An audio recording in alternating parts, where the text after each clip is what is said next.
তো hello guys, কি অবস্থা সবার? আশা করি সবাই ভালো আছো, আমিও খুব ভালো আছি। তো আজকে হঠাৎ করে জামান ভাই কল আইছে। জামান ভাই এসে আমাকে পাশের এলাকার এক বড় ভাই তো বলতেছে যে আজকে নাকি অনেক গরম পড়ে, আজকে নাকি পানিতে ডুবাইবো। তো আমরা বলতেছি আচ্ছা ঠিক আছে ভাই, আপনি তাহলে দাঁড়ান, আমরা আসতেছি। তো জামান ভাইয়ের কথা আমি আর আমার দুই বন্ধু শান্ত ও রিফাত নিয়ে চলে গেলাম ডুবাইতে। তো পরে আমি আমার শান্ত বন্ধুর বিকেপ নিয়ে চলে যেতেছি ওই জায়গায়। তো যাইতে যেতে আমি আর রিফাত রাস্তার ভিউ গুলো দেখতেছিলাম।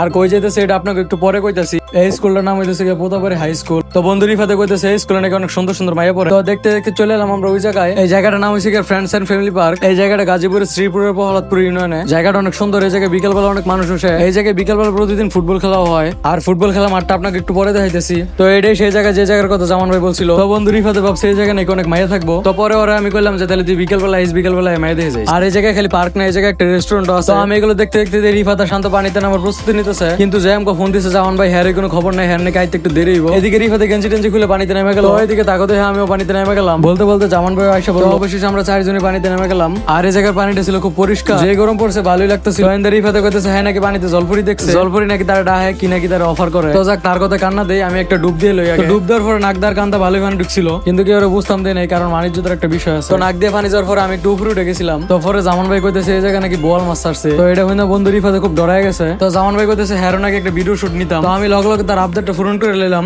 আর এন্দা শান্ত আর রিফাতে হাতেরই সেটা জানি কি দেখায়। এরপরে শান্ত কইতেছে হ্যাঁ নাকি ব্লগ বানাবো, হ্যার কাছে একটু ক্যামেরাটা দিতাম। ভিডিও করার পরে হ্যাঁ কইতেছে এটা নাকি স্টোরি দিব। এন্দা এক টিউবের মধ্যে আমরা তিনজন উঠে গেছি। আর আমি কইতেছিলাম যে কক্সবাজার যাই ওই মজাটা পাই নাই। আর আমাকে তিনজনে দেখে বন্ধু রিফাত আয় পড়ছে ভিডিওর মাঝে। হ্যাঁ খাইলে আলাদা হয়ে যায়। আর আমি যখন জিজ্ঞাসি তুই আলাদা হয়ে যাস, তখন হ্যাঁ আমার হ্যাঁ নাকি কোন জলপরি রে খুঁজতে গেছে। তো আমি আন্দা হ্যাঁ তুই আয় পড়ছি উপরে ভিডিও দেখানোর লেগা। এই জায়গাটা অনেক সুন্দর। এই জায়গায় বিকেলবেলা মানুষ ছবি তোলা। আর ভিডিওর প্রথমে যে কইছিলাম ফুটবল খেলার কথা, এটাই সেই ফুটবল খেলা। এই জায়গায় বিকেলবেলা এলাকার পোলাপন প্রতিদিন ফুটবল খেলে। মাঝে মাঝে এই জায়গায় টুর্নামেন্ট খেলা হয়। বর্তমানে একটা টুর্নামেন্ট খেলা চলতেছে। যারা ফুটবল খেলা পছন্দ করেন তারা সবাই আইসা পড়বেন। আর আমি ফুটবল খেলা মাঠে উঠাইতে দিতে বন্ধু শান্ত টিউব নিয়ে উঠে গেছে। অন্যদিকে জামান ভাই বডি দেখাইতে দিতে পানিতে উঠে গেল। আর এদিকে বন্ধু রিফাতের আওয়াটা দেখে বেশি সুবিধা মনে হইলো না। তো পরে আমি কইলাম যে তুই হ্যাঁ কি করেছিস? হ্যাঁ আমার বডি দেখায় কয় হ্যাঁ নাকি কি এর এক্সারসাইজ করেছে। তো যাই হোক এখন আমরা এই জায়গা থেকে চলে যেতেছি। আর এটা আমার জীবনের প্রথম ব্লগ। ভুল হলে ক্ষমা দৃষ্টিতে দেখবেন। আর পেজটারে ফলো করে সবাই পাশে থাকবেন। দেখা হইতেছে পরবর্তী কোনো ভিডিওতে। সবাই ভালো থাকবেন, সুস্থ থাকবেন। আল্লাহ হাফেজ।